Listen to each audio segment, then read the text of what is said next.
What happens when a humble monk, mistaken for a beggar, surprises his critics with his wisdom and composure? In this episode, we dive into Swami Vivekananda's experiences of humility, compassion, and the profound lessons he learned as he prepared for his journey to America. Welcome back to our series on Swami Vivekananda. In this episode, we continue our exploration of Swamiji's transformative journey as he navigates misunderstandings, deepens his compassion, and prepares for his historic voyage to the West. Witness his interactions with ordinary people, his profound realizations, and his unwavering commitment to his mission. From the generosity of the untouchables to the spiritual insights gained from unexpected encounters, join us as we delve into the heart of a great soul dedicated to awakening the world. One day, Swamiji was sharing a railway compartment with two Englishmen who took him for an illiterate beggar and began to crack jokes in English at his expense. At the next station, they were astonished to hear him talking with the station master in perfect English. Embarrassed, they asked him why he had not protested against their rude words. With a smile, the Swami replied, "Friends, this is not the first time that I have seen fools." The Englishmen became angry and wanted a fight, but looking at the Swami's strong body, they thought that discretion was the better part of valor and apologized. In a certain place in Rajputana, the Swami was busy for 3 days and nights by people seeking religious instruction. Nobody cared about his food or rest. After they left, a poor man belonging to a low caste offered him, with great hesitation, some uncooked food, since he, being an untouchable, was afraid to give him a prepared meal. The Swami, however, persuaded the kind-hearted man to prepare the meal for him and ate it with relish. Shedding tears of gratitude, the Swami said to himself, "Thousands of such good people live in huts, and we despise them as untouchables." In central India, he had to pass many hard days without food or shelter, and it was during this time that he lived with a family of outcast sweepers and discovered the many priceless spiritual virtues of those people who cowered at the feet of society. Their misery choked him and he sobbed, "Oh my country, oh my country." To resume the story of Swamiji's wandering life, from Cape Comorin he walked most of the way to Madras, stopping at Ramnad and Pondicherry. His fame had already spread to the premier city of South India, and he was greeted by a group of enthusiastic young men.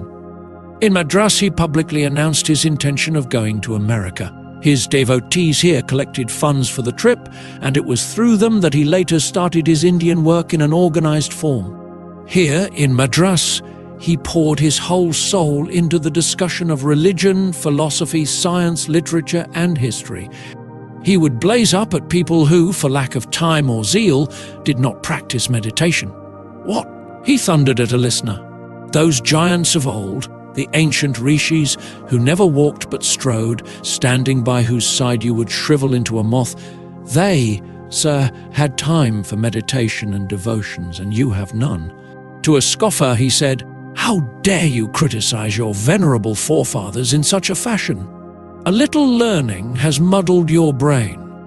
Have you tested the wisdom of the rishis? Have you even as much as read the Vedas? There is a challenge thrown by the rishis. If you dare oppose them, take it up." At Hyderabad, the capital of the Nizam's state, he gave his first public lecture, the subject being "My Mission to the West." The audience was impressed, and the Swami was pleased to see that he could hold his own in this new field of activity.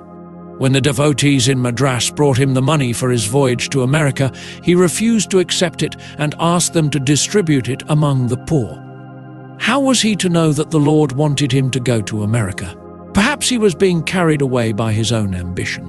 He began to pray intensely for divine guidance. Again, money was offered to him by some of his wealthy friends, and again he refused. He said to his disciples, "If it is the mother's wish that I should go to the West, then let us collect money from the people. It is for them that I am going to the West, for the people and the poor." The Swami one day had a symbolic dream in which he saw Sri Ramakrishna walking into the water of the ocean and beckoning him to follow. He also heard the authoritative word, "Go," In response to a letter that he had written to Sharada Devi, the Holy Mother, she gave him her blessings for the fulfillment of his desire, knowing that it was Ramakrishna's wish that he should undertake the journey to America. And now, at last, he felt sure of his call. When everything was arranged for the departure, there suddenly arrived in Madras the private secretary of Swamiji's disciple, the Raja of Khetri, bearing the happy news of the birth of a royal son. The Swami was earnestly desired to bless the heir apparent. He consented, and the Raja was overjoyed to see him. At Khetri, an incident occurred that the Swami remembered all his life. He was invited by the Maharaja to a musical entertainment in which a Nautch girl was to sing, and he refused to come, since he was a monk and not permitted to enjoy secular pleasures. The singer was hurt and sang in a strain of lamentation. Her words reached the Swami's ears. "Look not, O Lord, upon my sins. Is not same-sightedness thy name? One piece of iron is used inside the holy shrine, another for the knife held in the butcher's hand, yet both of these are turned to gold when touched by the philosopher's stone. Sacred the Jamuna's water, foul the water in the ditch, yet both alike are sanctified once they have joined the Ganga's stream. So, Lord, look not upon my sins. Is not same-sightedness thy name?" The Swami was deeply moved. This girl, whom society condemned as impure, had taught him a great lesson. Brahman, the ever-pure, ever-free, and ever-illumined, is the essence of all beings. Before God, there is no distinction of good and evil, pure and impure. Such pairs of opposites become manifest only when the light of Brahman is obscured by Maya. A sannyasin ought to look at all things from the standpoint of Brahman. He should not condemn anything, even a so-called impure person. The Swami then joined the party and with tears in his eyes said to the girl, "Mother, I am guilty. I was about to show you disrespect by refusing to come to this room, but your song awakened my consciousness." The Swami assumed at the Raja's request the name of Vivekananda, and the Raja accompanied him as far as Jaipur when he departed for Bombay. On his way to Bombay, the Swami stopped at the Abu Road station and met Brahmananda and Turiyananda. He told them about his going to America. The two brother disciples were greatly excited.